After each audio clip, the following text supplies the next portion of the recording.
अस्सलाम वालेकुम नाज़रीन, रियाज कुरैशी आपकी खिदमत में हाजिर है और आप देख रहे हैं प्रोग्राम नया पाकिस्तान। नाज़रीन, आज हमारे साथ मौजूद हैं अवामी फ़िक्र टीवी के सीनियर तजिया निगार मलिक नजीब आवान साहब। नाज़रीन, आज हम इनसे जानेंगे नए पाकिस्तान में होने वाली ताज़ा तरीन अहम अपडेट्स के बारे में। अस्सलाम वालेकुम मलिक साहब। वालेकुम सलाम। जी मलिक साहब, कैसे हैं आप? अल्हम्दुलिल्लाह। मलिक साहब, आज की सबसे बड़ी खबर ये है कि वज़ीर आज़म इमरान खान ने रमज़ान में अवाम को चीनी, आटा और घी रियायती नर्ख पर देने का फैसला किया है। इस बारे में आप क्या कहेंगे? औज़ु बिल्लाहि मिनश शैतानिर रजीम। बिस्मिल्लाहिर रहमानिर रहीम। कुरैश साहब, ये जो ऐलान है ये बड़ा खुशाइंद है। गवर्नमेंट अपनी हद्दुल मक़दूर कोशिश कर रही है कि अवाम को मैक्सिमम रिलीफ दिया जाए, ज़्यादा से ज़्यादा अशिया पे कोई डिस्काउंटेड पैकेज दिया जाए यूटिलिटी स्टोर्स के थ्रू, जी। महंगाई को कंट्रोल किया जाए और लोगों को आसानियां पैदा की जाएं खरीदारी में रमज़ान शरीफ की। जी। अब मसला ये है कि गवर्नमेंट तो बहुत कुछ कर रही है, कुछ न कुछ हमारी आवाम और दीगर कंपनीज जिनके हाथ में ये सारी चीज़ें हैं उनको भी कुछ ना कुछ गवर्नमेंट के साथ ताउन करना चाहिए। कोई ना कोई छोटे मोटे पैकेज निकाल दें, कोई इनफरादी तौर पे कंपनियां जो ऐसा मटेरियल जो रमज़ान में जिस तरह हमारा रूह अफ़ज़ा ये चीज़ें इस्तेमाल होती हैं, जी, घी उन है, चीनी है, चीनी है उसमें आटा है, कुछ दालें ना हैं, कुछ बेसन है, डिस्काउंट निकाल उसमें डिस्काउंट देना चाहिए। देना चाहिए। तो ये सारा मसला ही हल हो जाएगा। कुछ अवाम कोशिश करे, कुछ गवर्नमेंट कोशिश करे, सारा मसला इंशाल्लाह हल हो जाएगा। गवर्नमेंट भरपूर कोशिश कर रही है। जी। नाज़रीन, बड़ी अच्छी बात है कि हमारी हुकूमत जो है वो ख़ास तौर पर हमारे जो वज़ीर आज़म साहब हैं इमरान खान साहब, वो हर मुमकिन कोशिश कर रहे हैं कि आवाम को रिलीफ़ फ़राहम किया जाए। वो रिलीफ़ फ़राहम करने के लिए दिन रात एक किए हुए हैं और हम खालिक कायनात से दुआ करते हैं कि खालिक कायनात उनके लिए और आवाम के लिए आसानियाँ पैदा फ़रमाए। मलिक साहब, प्रोग्राम में आगे बढ़ते हैं।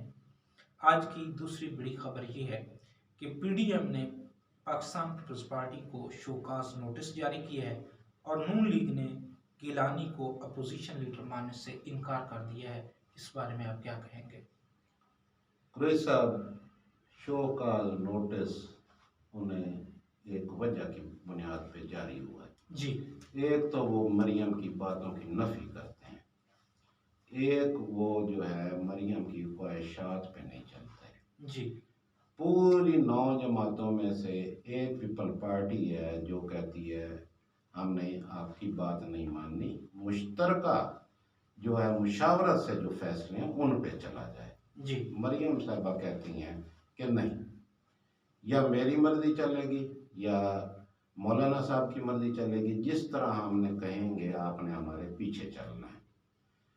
यही वजह इख्तलाफात की थी, यही सारी वजह थी कि मुशावरत नहीं थी। जी। मुशावरत नहीं थी और पीडीएम का एक बंदा या पीपल पार्टी का समझो पीडीएम तो अब न रही, यूसुफ रज़ा गिलानी साहब अपोजिशन लीडर बन गए। ये भी मरियम की ख्वाहिश थी कि नून लीग का अपोजिशन लीडर हो। ये बड़े मसले खड़े हो गए हैं और ये हजम नहीं हो रहा पीडीएम से और नून लीग से। नून लीग से।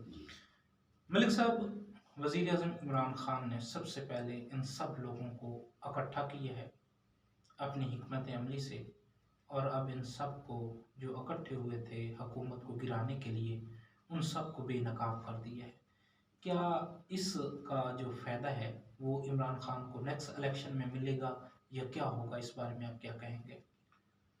कुरैश साहब, बात यह है कि नून लीग एक बहुत बड़ी जमात बन के उभरी 2013 के इलेक्शन में। जी। 2008 में एक हमदर्दी का वोट लेके उभरी पीपल पार्टी। जी। तीसरा इलेक्शन आया 2018 में, इसमें आए इमरान खान साहब। अब तीनों अदवार देखें और तीनों पार्टियां इक़्तिदार में आई। इमरान खान साहब तो अभी हैं। पीपल पार्टी कितनी महदूद हो गई, सिर्फ इंटीरियर से अंत तक, जी। शहरी इलाके भी उसकी दस्तरस से बाहर निकल गए। उसके बाद उभर आई जी नून लीग। नून लीग उभर के बहुत बड़ी पार्टी बनी, उसने सेंटर और पंजाब में गवर्नमेंट कायम की। जी। अब उसकी हालत ये है कि पीपल पार्टी के पास तो एक सिंध की असेंबली है, एक हुकूमत है। नून लीग का हशर उससे भी बुरा हुआ और वो सिर्फ सिमट के पंजाब की अपोजिशन तक महदूद हो गई। जी अब बात ये है कि ये जो मसला बन गया है जी नून लीग के साथ, जो उन्होंने खुद किया है, जी अगर वो अवाम की ख्वाहिशात का करते एहतराम, कुछ ना कुछ अवाम को भी प्रोग्रेस दिखाते, तो उनके साथ ये ना होता। मेरा जो ख्याल है, नून लीग को होश के नाखन लेने चाहिए। जी मलिक साहब, प्रोग्राम में आगे बढ़ते हैं। आज सेनेट में कोरोना वैक्सीन के मुतालिक करारदाद पर हुकूमत को शिकस्त हुई है। अपोजिशन ने वैक्सीन मुफ्त या असल कीमत पर लगाने की जो करारदाद है वो मंजूर करा ली है। इस बारे में आप क्या कहेंगे? और इस सब बात ये है कि ये जो करारदाद पेश हुई है, इसमें कोरोना वैक्सीन की जो कीमत रखी गई है वो रखी गई है 8,500 रुपये। जी यानी कि एक बंदा अगर 2 डोजें लगवाता है तो उसे 17,000 रुपये पे करने पड़ेंगे, जी जो कि हमारे अगर इंटरनेशनल कीमत या हमसाया मुल्क भारत से लगाया जाए उससे 10 गुना ज़्यादा है, डबल ट्रिपल नहीं 10 गुना। जी वहाँ लग रही है 2 डोजें 1,400 रुपये की, यहाँ लग रही हैं 17,000 की। जी गवर्नमेंट के काम ये नहीं होता कि वो सारी हर चीज़ में प्रॉफिट कमाए। जी कुछ ऐसे मामला होते हैं जो फलाही काम होते हैं, फलाह के लिए भी काम किए जाते हैं, जिन पे प्रॉफिट नहीं लिया जाता, जी ना लिया जाता है, ना किसी को लेने की इजाज़त दी जाती है। जी प्राइवेट लोगों को भी ये ऐसा मरला आ गया है, एक ऐसा मुश्किल वक्त आ गया है, इसमें मुनाफाखोरी ना सिर्फ गवर्नमेंट को खुद नहीं करनी चाहिए बल्कि प्राइवेट सेक्टर को भी इससे रोकना चाहिए। ये अच्छा हुआ है, ये मुस्तरद हुई करारदाद 8,500 वाली, जब तक ये 1,500 पे नहीं आती इसे नहीं मंजूर होना चाहिए। ज़बरदस्त। नाज़रीन, आज अपोजिशन ने सेनेट में बड़ा ज़बरदस्त इकदाम उठाए हैं, सिर्फ़ और सिर्फ पब्लिक के लिए। और उन्होंने एक जो करारदाद है वो मंजूर करवाई है आवाम के लिए कि हुकूमत जो है वो आवाम को उतने पैसों पर वैक्सीन जो है वो प्रोवाइड करे जितने में वो बाहर से मंगवा रही है। ये अच्छी बात है आज सेनेट में जो ये कार्रवाई की गई है। मलिक साहब, प्रोग्राम में आगे बढ़ते हैं।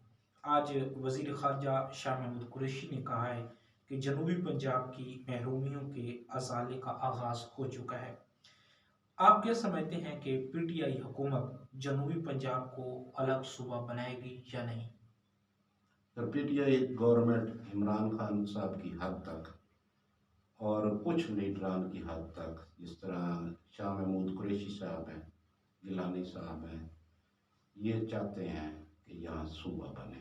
जी अगर नहीं चाहता तो वो नून लीग नहीं चाहती जी कि ये सूबा बने। अब सूबे के लिए क्या ज़रूरी है कि उसी असेंबली में एक करारदाद मूव की जाए, वो करारदाद मंजूर करके फिर कौमी असेंबली और सेनेट से मंजूर करके एक नया सूबा क्रिएट हो। जी यहाँ पे भी सारी मामला कानून साजी का है। कानून साजी एक तो होती है ना, कानून साजी सिर्फ कौमी असेंबली या सेनेट से मंजूर करानी है, इसकी इब्तदा पंजाब असेंबली से शुरू हो गई। पंजाब असेंबली में मसला यह है कि नून लीग नहीं चाहती कि एक और सूबा पंजाब में से निकले। अब ये प्रॉब्लम आई पड़ी है। मलिक साहब, आपकी बात किसी हद तक ठीक है, लेकिन मैं आपसे गुजारिश करता चलूँ कि इस वक्त जो हुकूमत है पंजाब में वो पीटीआई की हुकूमत है। पीटीआई हुकूमत अगर अपनी हुकूमत को बरकरार रख सकती है तो वो पंजाब असम्बली से अलग सूबे के लिए भी करारदाद मंजूर करवा सकती है। जी सर, मैं आपको बताता हूँ। सर, ये जो सादा अक्सरियत है करारदाद मंजूर हो गई, कौमी असेंबली और सेनेट से कैसे होगी? कौमी असेंबली और सेनेट में एक ऑलरेडी दो कवानीन, दो किस्म के होते हैं। एक होती ऑलरेडी मौजूद कवानीन, एक होते हैं नए। जी ये ऑलरेडी मौजूद एक क्रिएट का हुआ हुआ कानून है जिसमें तरमीम की जाती है कि अब हम, ये पुराना कानून था कि हमारा मंजूरी हुई थी असेंबली की कि ये सूबा पंजाब जी होगा जी अब उसमें इन्होंने तरमीम करनी, तरमीम के लिए चाहिए होती है 2/3 अक्सरियत। 2/3 अक्सरियत चाहिए। वो नहीं है, या तो नून लीग उनका साथ दे तो फिर ये क्रिएट हो सकता है, अदरवाइज मुश्किल है। अदरवाइज मुश्किल है। बहरहाल हम खालिक कायनात से दुआ करते हैं कि खालिक कायनात हमारे भाइयों के लिए, हमारे मुल्क के मुहब्बे वतन लोगों के लिए आसानियाँ पैदा फरमाए।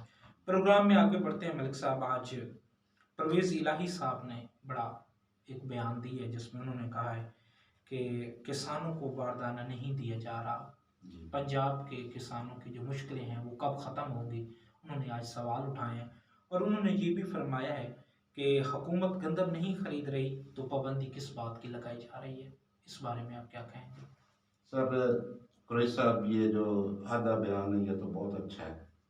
किसानों को बारदाना मिलना चाहिए और गवर्नमेंट जो है वो ज़्यादा से ज़्यादा गंदम गवर्नमेंट खरीदे जी, ताकि इसके रेट मुस्तकम रहें। अगर गवर्नमेंट नहीं खरीदती तो किसानों का नुकसान ये होता है कि रेट्स मुस्तकम नहीं रहते जी, वो गिरना शुरू हो जाते हैं। गवर्नमेंट को इसको स्टेबल देने के लिए गंदम खरीदनी चाहिए। गंदम खरीदनी चाहिए। नंबर 2 बात ये है कि जो पाबंदी की बात है, पाबंदी किस बात की, ये गलत है। पाबंदी लगनी चाहिए। हमारे यहाँ मसला गंदम का ये है कि हमारी प्रोडक्शन अपनी ज़रूरियात के बिल्कुल करीब करीब है, कुछ कम ही है जी, हमारी आबादी बढ़ गई है, हमारी प्रोडक्शन उससे मैच नहीं कर रही। हम दालें इंपोर्ट कर रहे हैं, हम गोश्त इंपोर्ट कर रहे हैं, हम सीड्स इंपोर्ट कर रहे हैं, बहुत हमारे पे प्रेशर है आबादी का। जी, गंदम की पैदावार भी हमारी आबादी के तनासब से मैच नहीं कर रही। जी, अगर हम ये नहीं करेंगे तो सारी गंदम तो अफगानिस्तान चली जाएगी। अगर हम नहीं करेंगे तो वहाँ चली जाएगी तो इधर शार्ट हो जाएगी, फिर प्रॉब्लम। इसलिए क्योंकि हमारी पैदावार जो है हमारी आबादी के मुताबिक नहीं है या उससे ज़्यादा नहीं है। ज़्यादा हो तो फिर खुला छोड़ना चाहिए। जी, हमारी पैदावार वो मुश्किल पूरी है, हमें कुछ ना कुछ इंपोर्ट करनी पड़ती, लिहाजा पाबंदी लगनी चाहिए। पाबंदी लगनी चाहिए।